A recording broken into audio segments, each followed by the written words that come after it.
Let's do a thought experiment. Let's say you've just been hired to replace Mother Nature. The old Mother Nature is retiring and you've been chosen to take her place. So you show up and the old boss is excited to leave. Maybe she's got a big trip planned. So she doesn't want to spend a lot of time showing you the ropes. But she does tell you this. There's this brand new species, Homo sapiens. They just evolved from lower proto-human monkey people. And you need to keep careful watch on this new species to make sure they don't go extinct. And so she tells you the most important rules about these Homo sapiens. One is they need to get enough food so they don't starve. Two is they need to replicate enough so they don't go extinct. But these Homo sapiens have an interesting feature. Their babies are utterly dependent on the adults for a long time. Much longer than all the other animals. And it's not just about replicating, it's about replicating in a way so these babies can grow up and become replicators themselves. One more thing Mother Nature tells you before she leaves for good. These new brand of monkey people, these Homo sapiens, are pretty dumb. If they need to remember to do stuff, they'll forget about it and then not do it. So your job as the new Mother Nature is to program them with a collection of instincts so they'll never forget to do what they need to do to stay alive and propagate. 1, get enough food. 2, make enough copies of themselves. 3, make sure their babies have a fighting chance. That's your task, or at least that's the task of this thought experiment. Now, what is the best collection of instincts to give to these new race of people, these Homo sapiens? First, you notice that the babies tend to hang on to their moms for the first 6 months because the moms are the only ones that can give them breast milk. This means that moms can't leave their babies for at least 6 months after they are born. And since the mom is pretty busy with their newborn kids for at least a couple of years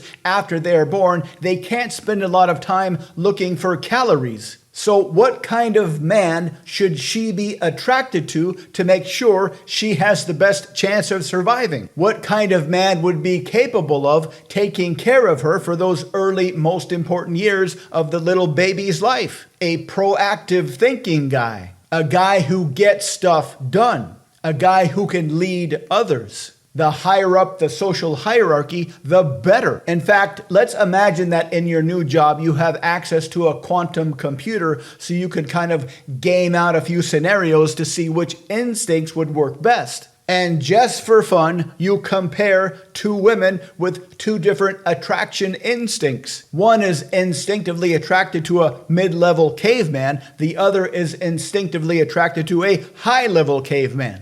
And you let this computer model run for a few hundred generations to see what happens. And over time, a pattern emerges. Ladies that have an attraction instinct for a high-level caveman tend to survive at a higher rate than ladies who have an attraction instinct for a mid-level caveman. That seems to be the best rule for the instincts for women. Don't have a baby unless it's with the highest possible caveman you can get. That would give their babies the best chance of surviving. What about the men? What instincts would you give them? Being aware that this is a replication contest, you play around with some instincts on your quantum computer. It would seem that guys that are attracted to younger girls rather than older girls would tend to make more copies of themselves because younger girls have more baby-making years ahead of them. This seems pretty obvious, but then you think of another variable, girls that have a past history and girls that don't have a past history. So you run a series of split tests, guys who get with girls that show signs of having a sexual past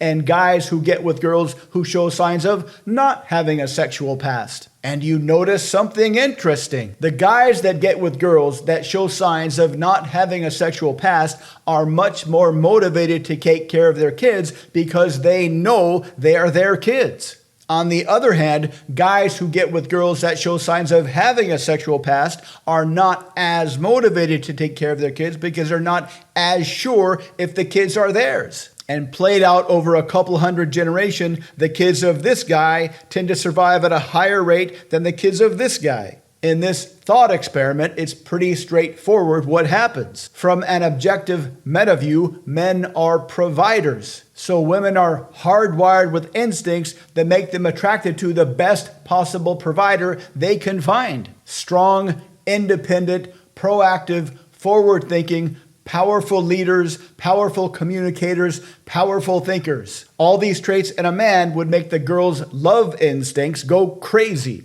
And for the men, they would be hardwired to be attracted to younger women rather than older women, and less, preferably zero, sexual history. Healthier rather than less healthy. The job of women, according to this evolutionary mind experiment, is to be baby makers. And so men are instinctively hardwired to be attractive to the best baby makers they can find. And the job of men, according to evolution and this thought experiment, is to be providers for those babies. And so women are instinctively attracted to the best possible providers they can find. This explains the deep instincts that make men and women attracted to what they are attracted to. Of course, instincts aren't everything, but they are very, very powerful and very difficult to ignore. But that's the core of who we are and why we are instinctively attracted to what we are instinctively attracted to. To understand more about human nature and how you can use your knowledge of human nature to thrive in today's society,